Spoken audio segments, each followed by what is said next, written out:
ஆதி துணை ஆதியே துணை ஆதியை அறிய குருவே துணை.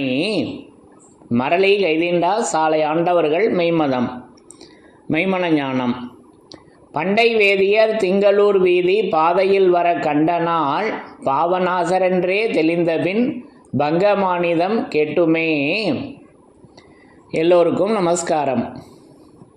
இவ்விரிபுவன வேதமாமறைகளின் அதிகாரண செழுங்கலை கருவூலத்து ஆண்டவர்கள் திருவாயுரை விரிப்பு. இந்த மெய்ப்பாதை வேறு வேதம் ஆசான் திருமேனி. வேதத்தை ஓதினாலே புண்ணியம். வேதங்கள் பூராவும் தித்திக்குது. திருமறை குரு பெருமான். திருமறை குரு தீன் திருமேனியர். வேத ஏட்டில் எழுதியுள்ளதை படிப்பதன் பயன் இறைவனை காண்பதுதான். தலைவன் தன்னை அறிந்தவனே குலத்தோன் என்று திருவேதம் உமக்கு உரைக்கச் சொன்னது எம்மை என்ற நமது தெய்வமோர்களின் உத்தரவின்படி நமது தெய்வமோர்கள் என்றென்றும் திருமறை குருபெருமானாக நமக்கு எப்பவும் விளங்கி கொண்டிருக்காங்க. அப்போ அந்த தெய்வ திருமறையிலிருந்து யமனை வென்ற திருமறையின் சிறப்புகளை ஒவ்வொன்றாக படித்து தரிசனம் செய்து வருகிறோம். அதன்படி இன்றைக்கு நான் எடுத்துக்கொண்ட வாசகம் நம்முடைய திருமஞான குரலிலிருந்து ஒரு திருவாக்கியத்தின் ஒரு பகுதியினை எடுத்துக்கொண்டேன். அப்போ இந்த திருவாக்கியத்தில் நமக்கு எப்படி தெய்வமோர்கள் திருமறையாக விளங்கி கொண்டு அந்த யமபடரின் அச்சத்தினை எப்படி வென்று நமக்கு திருமறை குருபெருமானாக விளங்கி கொண்டிருக்கின்றார்கள் என்பதை நமக்கு எடுத்து வழங்கியிருக்காங்க. முதல்ல வாசகங்களை படித்து தரிசனம் செய்யலாம். பிரம்மோதய மெய்வழிச்சாலை ஆண்டவர்கள் திருவாக்கியம். திருமெஞ்ஞான குரல் திருவாக்கியம் எண் 22, பக்கம் எண் 180. சாதிகளின் கர்த்தாவே, நிஜமான ஞானத்தின் தன்மையை அறிவித்து யமபடரின் அச்சத்தை கிளப்பி உண்டாக்கி தடவி சந்நிதி இருத்தி மரளி கை தீண்டாதபடி ரட்சிக்கும் நிவாரணையை ஈந்தோம். இவ்வாறெல்லாம் படிப்படியாக உங்களுக்கு செய்தோமே. எமக்கோ முன்வந்த செம்மல்களுக்கோ இந்த மெஞ்ஞானத்தின் பெருமையை இவ்வளவு விரிவாக முற்கூட்டியே எவரும் எடுத்து சொல்லி செய்து வைக்கவில்லையே. ஆனால் நாமோ அதன் நீளத்தின் பெருமிதத்தையும் அது உன் தலைக்கு ஏற்றி வைக்கின்ற மகா மகத்துவமான நித்திய வாழ்க்கையின் சிறப்பையும் இவ்வளவு விரிவாக இரவு பகலாக எடுத்து கூறி உன்னை இந்த மெய்வாழ்வில் ஆக்கி வருகிறோம். உனக்கு வரும் கொடூர அமளியாகிய யமபடரின் பேராபத்து எம்முடைய ஒரே சொல்லில் பஞ்சு பஞ்சாக போகுமெனில், உனக்கு வரும் கொடூர அமளியாகிய யமபடரின் பேராபத்து எம்முடைய ஒரே சொல்லில் பஞ்சு பஞ்சாக போகுமெனில், அது எவ்வளவு அனுபவ ஆட்சியுடைய கன பொருந்திய மகா வலிமையுடைய கண்ணியமான வார்த்தையாக இருக்க வேணும் என்று நீ நினைத்து பார்த்தது உண்டா என்று நமது குலதெய்வம் பிரம்மோதய மெய்வழிச்சாலை ஆண்டவர்கள் திருவாய் மலர்ந்து அருளியுள்ளார்கள். சாதிகளின் கர்த்தாவே. அப்போ இந்த திருவாக்கியம் மிகப்பெரிய திருவாக்கியம். இந்த பகுதியும் பெரிய பகுதியாக இருக்குது. ரத்தின சுருக்கமாக சில வரிகளை மட்டும் எடுத்துக்கொண்டோம். இதற்கு முன்னாடியும் இதற்கு பின்வரும் பகுதிகளும் விரிவாக நமக்கு எடுத்து பேசி வர்றாங்க. அப்போ அதை நமக்கு எடுத்து வழங்குறப்ப நிஜமான ஞானத்தின் தன்மையை அறிவித்து அல்லவா. அப்போது நிஜமான ஞானத்தின் தன்மை, இப்போ நிஜமான ஞானத்தின் தன்மை, அப்போ அந்த தன்மை எப்படி இருக்குதுன்னா அதை ராஜகம்பீர பிரசங்கத்தில் விரிக்கிறாங்க. ஆகவே வேதத்தின் அந்த தன்மையை வைத்துத்தான் மனுவை ஒரே தன்மையாகவே படைத்த இறைவன் என்றெல்லாம் பேசி வர்றாங்க. ஆகவே வேதத்தின் அந்த தன்மையை வைத்துத்தான் இங்கே மெய்வழிச்சாலையில் 69 சாதிகளைச் சேர்ந்த பல ஆயிரக்கணக்கான மக்கள் ஒன்றாய் கூடி ஜீவன் முக்தி திசையில் அனந்தர்கள் என்ற நாமத்தில் இருக்கிறது பிரத்யட்சம் என்று 290வது திருவாக்கியத்தில் நமக்கு அந்த தன்மையை எடுத்து வழங்கியிருக்காங்கல்லவா. அதுதான் நிஜமான ஞானத்தின் தன்மையை அறிவித்து அல்லவா? ஆமா. எப்படி வருது படிங்க. நிஜமான ஞானத்தின் தன்மையை அறிவித்து. அந்த தன்மையை அறிவிக்கிறாங்க. அப்ப நித்திய தேகத்தின் பிரணவ வித்து இன்னது என்று நாம் அறிவித்திருக்கிறோம் அல்லவா? இப்போ இதெல்லாம் அதனுடைய சூட்சும விரிப்பாக இருக்குது. அவங்க அறிவித்தது தான் அந்த நித்திய தேகத்தின் பிரணவ வித்து அல்லவா? அதை அறிவித்து யமபடரின் அச்சத்தை கிளப்பி, யமபடரின் அச்சத்தினை கிளப்பி உண்டாக்கி, தடவி தடவி சந்நிதி இருத்தி, மரளி கைதீண்டாதபடி ரட்சிக்கும் நிவாரணையை ஈந்தோம். அப்ப ஒரு பாதிப்பு வந்துருச்சுன்னா உலகத்தில் உள்ள அரசாங்கம் அதுக்கு ஒரு நிவாரணம் வழங்குது அல்லவா? அதை போல இங்க நமக்கு மெஞ்ஞானத்துல யமன் மூலமாக ஒரு பெரிய ஆபத்து வருதுங்க. அந்த ஆபத்திலிருந்து நம்ம எல்லோரையும் தெய்வம் அவர்கள் அந்த திருமறையாக விளங்கி கொண்டு அந்த நிவாரணையை ஈந்தோம். எதை? அந்த ரட்சிக்கின்ற நிவாரணை. அப்போ அது ரட்சிப்பு அல்லவா? அப்போ அந்த ரட்சிப்பு தான் நமக்கு திருவாக்கியமாக இறக்கப்பெற்றிருக்கிறது. 113வது திருவாக்கியம் திருவருட்குறள் அல்லவா? உன் ரட்சிப்புக்குரிய தேவரகசிய செயலே இங்கு வாக்கியமாக இறக்கப்பெறுகிறது. அப்போ அது ரட்சகர், அந்த அநாத ரட்சகர். இதெல்லாம் நம்ம ஏற்கனவே இந்த தலைப்பிலேயே நம்ம விரிவாக பேசியிருக்கோம் அல்லவா? அப்போ அந்த ரட்சிப்பை நிவாரணமாக நமக்கு வழங்கி இருக்காங்க. அதிலிருந்து மீளுவதற்காக அதை கடைசியில் இன்னும் விரிவாக எடுத்து அந்த முத்தை எடுத்து கொடுக்குறாங்க.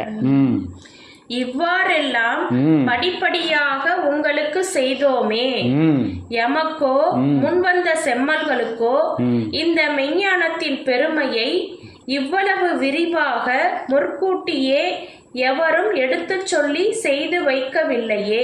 பாருங்க, நமது தெய்வம் அவர்கள் இந்த மெஞ்ஞானத்தை பெற்ற நிலைக்கும் நமக்கு இன்னைக்கு மிக மிக எளிமையாக நமக்கு தெய்வம் அவங்க வழங்கியிருக்கிற அந்த நிலையினுடைய வித்தியாசங்களை எடுத்து சொல்லி வர்றாங்க. எமக்கோ முன்வந்த செம்மல்களுக்கோ இந்த யாரும் எடுத்து சொல்லி விரிவாக சொல்லலையாம் இந்த செயல்களை பற்றி, அந்த நிஜமான ஞானத்தின் தன்மையை பற்றி, அந்த யமபடர்லேருந்து தப்பிக்கின்ற செயலை பற்றி, அந்த நிவாரணத்தை பற்றி, அந்த வர்ஷிப்பை பற்றி, அந்த ரட்சகர் ரட்சிக்கின்ற செயலை பற்றி இவ்வளவு விரிவாக சொல்லி வைக்கவில்லையாம். அப்போ என்ன ஒரு தவவல்லபம் நம்ம தெய்வம் அவர்களிடம் இருந்தால் நமக்கு மிக மிக எளிமையாக அதை நமக்கு ஒரு பாடும் இல்லாமல், இப்போ இதுக்கு பாடு என்கிட்ட இருக்கா? இதை எடுத்து சொல்லுகின்ற இந்த ஒரு சிறிய பாடு தான். இது கரும்பு தின்ன கூலி வேணுமா? வேண்டாம். அப்படிதான் நமக்கு இதை எடுத்து வச்சிருக்காங்க அல்லவா? அதை தான் இங்க எடுத்து சொல்லி வர்றாங்க. ஆனால் நாமோ அதன் நீளத்தின் பெருமிதத்தையும் அது உன் தலைக்கு ஏற்றி வைக்கின்ற மகா மகத்துவமான நித்திய வாழ்க்கையின் சிறப்பையும் இவ்வளவு விரிவாக இரவு பகலாக எடுத்து கூறி உன்னை இந்த மெய்வாழ்வில் ஆக்கி வருகிறோம். அப்போ இந்த மெய்வாழ்வில் நமக்கு தெய்வம் நம்மளை எப்படி ஆக்கி வர்றாங்கன்னா இரவு பகலாக எடுத்து சொல்கிறாங்க, விரிவாக எடுத்து சொல்லி. அப்போ இதில் 2 காட்சிகள் இருக்குது. இரவு பகலாக அவங்க அந்த அருளர்ஷிப்பை எடுத்து வழங்கினாங்க. நம்ம மனதுக்கு மனம் இருள் மனத்தில் தானே இருக்குது. அந்த யமன் இருளில் ஒளி பரவும் மிகுமௌன தவாதி பிற கவனரச மந்திரம், அந்த இரவை பகலாக ஆக்குறாங்க அல்லவா? 2 காட்சி இருக்கு. நம்ம மனத்து இருளை பிரகாசமாக, அது பகல்ல வெளிச்சம் இருக்கு அல்லவா? அப்படியே இந்த செயலை நமக்கு இப்படி விளங்க வச்சிருக்காங்க. இப்போ இரவு பகலா எப்பவும் பேசிட்டு இருக்காங்க அல்லவா? இன்றைக்கு அந்த திருமறையாக நின்று உனக்கு வரும் கொடூர அமளியாகிய யமபடரின் பேராபத்து எம்முடைய ஒரே சொல்லில் பஞ்சு பஞ்சாக போகுமெனில். அடுத்து இறுதியாக இந்த பகுதியில் இறுதியாக நமக்கு வருகின்ற அந்த யமபடரை மீட்பிக்கின்ற அந்த சூட்சுமத்தை எடுத்து வெளியாக்குறாங்க. உனக்கு வரும் கொடூர அமளி, அதுதானே யமனுடைய ஆபத்து. உனக்கு வரும் கொடூர அமளியாகி அந்த யமபடரின் பேராபத்து, அதுதான் ஆபத்து இல்லை, பேராபத்து அதுதான். இந்த ஆபத்து வந்தந்த நேரத்திலே ஆங்காங்கு முன்வந்து நிற்பவரே அல்லவா? அந்த பேராபத்து, அது பாருங்க அந்த ரகசியம் எப்படி உடைக்கிறாங்க. உனக்கு வரும் கொடூர அமளியாகி அந்த யமபடரின் பேராபத்து எம்முடைய ஒரே சொல்லில், அது மௌனதாரை அல்லவா, ஒரே சொல்லில். அப்போ அது சாதிமானுக்கு ஓர் சொல், சண்டாளருக்கு 1000 தான் சொன்னாலும் எங்கே. அது ஓர் சொல் என்றால் ஒரு சொல்லா, அது உன்னுடைய ஜீவிய காலத்திற்கே வேண்டிய திருப்பணியும் அந்த திருப்பணியினை செய்து செய்து செய்து முடிக்கும் அந்த வார்த்தையை குறிக்கின்ற வாசகமே அது என்று பேசி வர்றாங்க. அது திருப்பணி அல்லவா. அப்போது எடுத்து உரை செய் என்னும் பணியை சிறமேற் தாங்கி, அதல்லவா அந்த திருப்பணி. இப்படி அது மெய்வாழ்வில் அந்த திருப்பணியாக நமக்கு எடுத்து வச்சுருக்காங்க. அப்போ அந்த யமபடரின் பேராபத்து எம்முடைய ஒரே சொல்லில் பஞ்சு பஞ்சாக போகும் எனில், அது பஞ்சாயிடுச்சுன்னா, கனமாக இருக்கக்கூடியது பஞ்சாயிடுச்சுன்னா காற்றுல அப்படியே பறந்து ஓடி போயிடுது. இலவம் பஞ்சு எப்படி பறக்குது, அதை போல் இங்கே அந்த ஓமானத்தை நமக்கு எடுத்து வைக்கிறாங்க. அப்போ அது பஞ்சு பஞ்சாக போகும் எனில் அது எவ்வளவு அனுபவ ஆட்சியுடைய, அந்த சொல்லினுடைய மகிமை பாருங்க, அது எவ்வளவு அனுபவ ஆட்சியுடைய கணம் பொருந்திய மகா வலிமையுடைய கணம் பொருந்திய கண்ணியமான மௌனதாரையாக இருக்க வேண்டும் என்று நீ நினைத்து பார்த்தது உண்டா? இப்படி நினச்சி பார்த்துருக்கேனான்னா நான் பார்க்கலங்க முதல்ல, இப்போ நான் நினைத்து பார்க்கிறேன். இப்போ படிங்க. உனக்கு வரும் கொடூர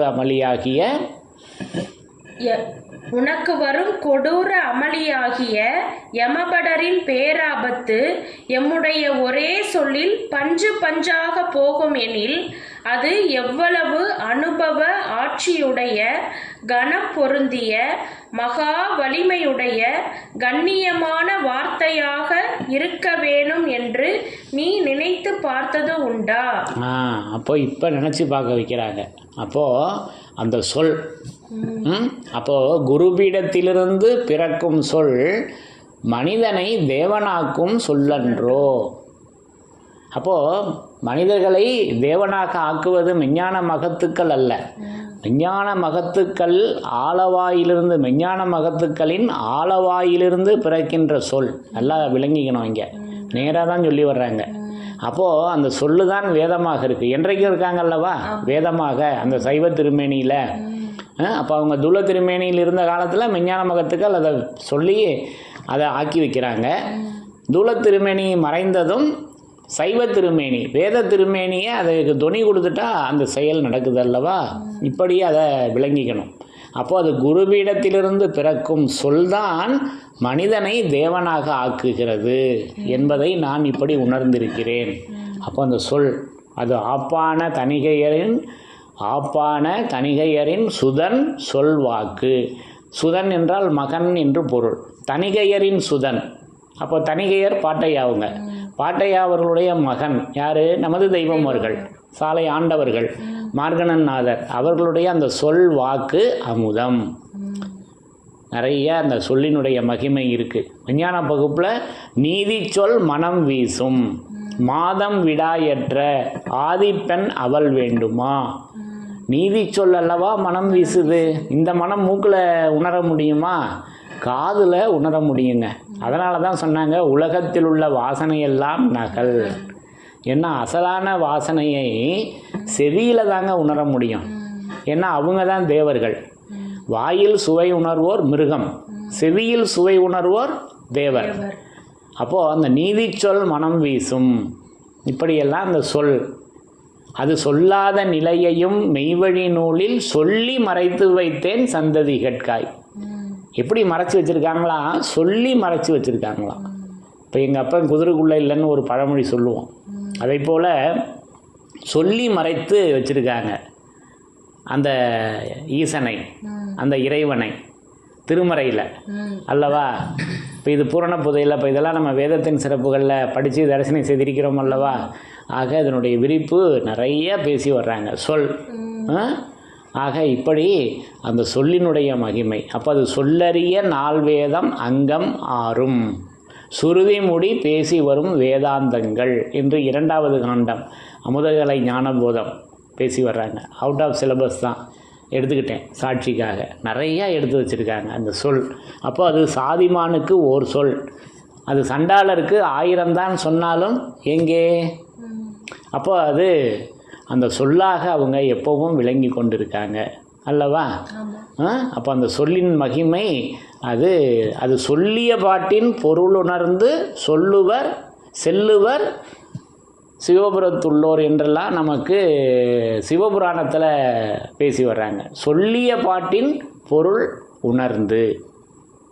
இப்போ சொல்லிய பாட்டு, அப்போ அது சொல், அந்த சொல் அது எப்பேற்பட்ட சொல் என்றால் அது நமக்கு வரும் கொடூர அமளியாகிய அந்த யமபடரின் பேராபத்து எம்முடைய ஒரே சொல்லில், ஒரு சொல்லு போதுங்க, அந்த ஒரு சொல்லில் பஞ்சு பஞ்சாக போகும் எனில் அது எவ்வளவு அனுபவ ஆட்சியுடைய கணம் பொருந்திய மகா வலிமையுடைய கண்ணியமான, அப்போ மகா வலிமை, அப்போ அது வலிமை ஐநூல் எக்கின் தன்னிடத்தில் வந்து விளங்கிடும் அதை வண்டரறியார். அப்போ ஐநூல் எக்கின் அல்லவா வலிமை, அது வலிமை ஐநூலாக அல்லவா இருக்குது. இப்போ இதெல்லாம் நம்ம வேதத்தின் சிறப்புகளில் படித்து தரிசனம் செய்திருக்கிறோம் அல்லவா. ஐன் என்றால் கண், கண்ணான நூலாகும் குருமுராதி, அந்த நூலுக்கு பேர் அல்லவா கண். இப்படி அது கண்ணான நூலாகும் குருமுராதியாக அவங்க விளங்கி கொண்டிருக்காங்க. அது மகா வலிமை பிறங்க உறுதியுடன் நின்று விளங்கச் செய்வதாகிய இம்மெய்யான பிரயோசனம். மெய்வழி குபேர லட்சிய உச்சத்தில் பேசி வர்றாங்க. மெய்யான பிரயோசனம் என்னன்னு, ஏன்னா நுணுகி நுணுகி எண்ணவில்லை என்றால் மெய்யான பிரயோசனம் கிட்டாமலே போய்விடும். அது என்ன மெய்யான பிரயோஜனம் என்றால் அது விளங்கச் செய்வதாகிய இம்மெய்யான பிரயோசனத்தை தெல்ல தெளிய தந்து செயலாற்றி வருவது இம்மெய்வழி சபை என்று பேசி வராங்க. அப்போ அது மகா வலிமை பிறங்க. அப்போ அந்த மகா வலிமையுடைய கணம் பொருந்திய, அது எப்பேற்பட்ட கணம், அது என்ன ஒரு கண்ணியமான வார்த்தை. அந்த கண்ணியம் வேணும் அல்லவா. என்கிட்ட இருக்கா கண்ணியம்? என்கிட்ட இல்லைங்க, நான் கொச்சையாக தான் பேசுவேன், கண்ணியமாக பேச தெரியாது. கண்ணியமாக பேச தெரிந்தது நமது தெய்வமர்கள் தான். அது வேதத்தில் எழுதி வச்சுருக்காங்க, அதை எடுத்து வச்சுக்கிட்டா கண்ணியமாக பேச முடியும். அப்போ அந்த கண்ணியமான மௌனதாரை, அது திருவார்த்தை அல்லவா. இவ்வாறான கோடான கோடி அதிசயங்களை வெளியாக்குகின்ற அந்த மௌனதாரைகளை உலக வார்த்தைகளோடு ஒன்றாக வைத்து நினையாதே. தெய்வத்தின் அருள் வர்ஷிப்பு என்று நினை, யமபடரை விரட்டி ஓட்டுகின்ற மந்திரவாள் என்று நினை, அப்பத்தான் உனக்கு மீட்பு கிட்டும். இதெல்லாம் ஏற்கனவே நம்ம படித்து தரிசனம் செய்திருக்கிறோம் அல்லவா. ஆக இப்படி அந்த ஒவ்வொரு வாசகத்திலையும் அந்த யமனை விரட்டி அடிக்கிறார்கள். அந்த சொல்லாக நின்று, அந்த சொல்லாக நின்று நமக்கு அதை எடுத்து வச்சு வழங்கியிருக்காங்கல்லவா. அப்போ அது செய்யும் மெய்வழிச்சாலை செஞ்சொன் மறையாக அது விளங்கி கொண்டிருக்கிறது. அந்த செஞ்சொன் மறை அதல்லவா மெய்வழிச்சாலையாக எப்பவும் நமக்கு அந்த திருமறையை இங்கே மெய்வழிச்சாலையாக எடுத்து வழங்கியிருக்காங்கல்லவா காலந்தாட்டிய காரணப்பாவில். ஆக இப்படி அந்த சொல்லை நான் திருவேதமாக அது உணர்கிறேன்.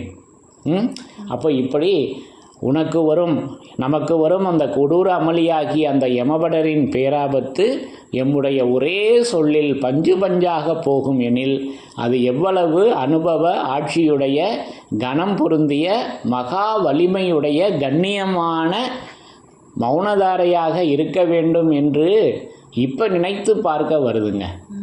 இந்த வாசகத்தை படித்ததும் நினைத்து பார்க்க எனக்கு வருகிறது. ஆக இப்படி அந்த கொடூர அமளியை அது பஞ்சாக இருக்குது. இப்போ இதிலேயே 2 காட்சிகள் இருக்குது நமக்கு. திருவருட்குறள் 5வது திருவாக்கியத்தில் ஜீவன் பஞ்சு இழை.